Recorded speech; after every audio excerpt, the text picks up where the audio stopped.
The senator from Oregon. Madam President, the Senate will soon vote on Frank Bisignano to serve as Commissioner of the Social Security Administration. I came to the floor last week to lay out my concerns surrounding the confirmation process for Mr. Bisignano. This nominee lied multiple times to myself, my staff, and members of the Finance Committee. He directly contradicted a confidential whistleblower report that I received detailing his close ties to DOGE and its ongoing operations at Social Security. When pressed on it during his confirmation hearing, he lied to me and the committee, saying he had no direct involvement with DOGE. He has made a very lucrative career out of being the guy who swoops in to failing businesses, guts them from the inside out, and moves on to the next target.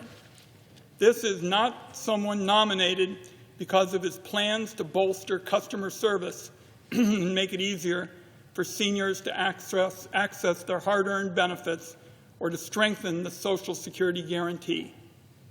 He was nominated because Donald Trump hopes he'll apply the same approach to Social Security and upend life for millions of seniors and people with disabilities as we know it.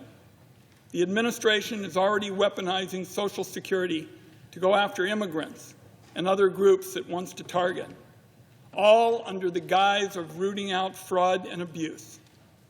Social Security is a lifeline to millions of seniors and Americans with disabilities. A missed Social Security check can be the difference between seniors being able to afford rent, groceries, or medications. But Donald Trump and the inner circle are so out of touch, they think that most Americans won't even notice if they start missing their checks.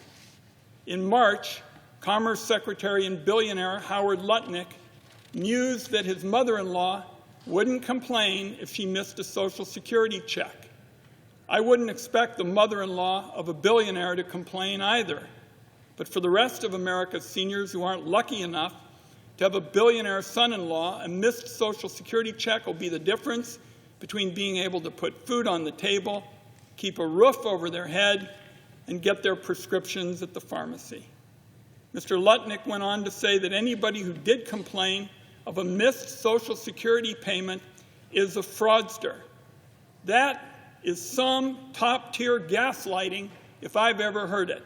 Lay the groundwork for Americans to miss their checks, and when they do, immediately write off anybody that complains as a fraud. The Trump administration is doing its best to get people used to the idea of seniors missing checks. Their strategy here is death by 1,000 cuts. First, they cut off customer service. Then they close field offices and lay off staff. Then they farm out customer service operations to private equity firms that employ AI chatbots and foreign call centers in an effort to plunge Americans elderly into a maze of red tape designed to keep them from getting what are earned benefits. Madam President, it is also a pathway to privatization. None of us have to look hard to see the damage private equity has brought to nearly every corner of industry and business. Take healthcare, for example. The firms are gobbling up medical practices and hospitals in hopes of turning a profit. They've turned the simplest task of scheduling a doctor's appointment into an Olympic sport, forcing patients to navigate phone trees or automated online systems that don't offer any real help. And if patients need to get life-saving treatment, health insurers like United Health deploy AI programs to deny claims left and right.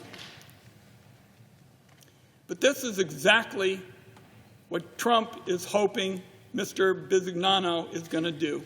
Gut Social Security from the inside out, then you can sell the parts off to the highest private equity bidder and make it harder for everybody to get their money. The goal is to break the system so thoroughly that Americans buy in and they can privatize the system entirely. Everything the Trump administration is doing is part of an agenda that's going to make families poorer, sicker, and less safe than ever before. Madam President, it's not an exaggeration to say that the country is at a turning point. At no time during the history of Social Security have we come this close to the possibility of seniors and people with disabilities actually missing their Social Security checks. Social Security is money that Americans pay from each paycheck. So when seniors and people with disabilities start missing Social Security checks, that is Doge and Elon Musk stealing your hard-earned money. By confirming Mr. Bisignano, the Senate will be signing a death sentence to Social Security as we know it today. Republicans will be responsible when your grandma misses her Social Security check and can't pay her month's rent.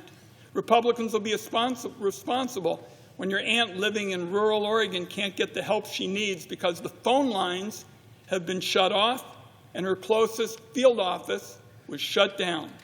Republicans will be responsible when an entire generation of seniors and disabled Americans are left unable to afford basic necessities. At a time when costs are rising, the federal government ought to be focused on cutting costs and helping families and seniors afford the cost of living. Instead, it sure looks to me like Republicans are poised to pass another bailout for billionaires and corporations while simultaneously working to dismantle the federal programs and resources that Americans rely on. That is the Republican agenda in a nutshell, and every single member of this body that votes to confirm this nominee is going to own the consequences. Mr. Bisignano is unfit to be the steward of Americans' hard-earned Social Security benefits. I strongly urge my colleagues to vote no on his nomination. Madam President, I yield the floor.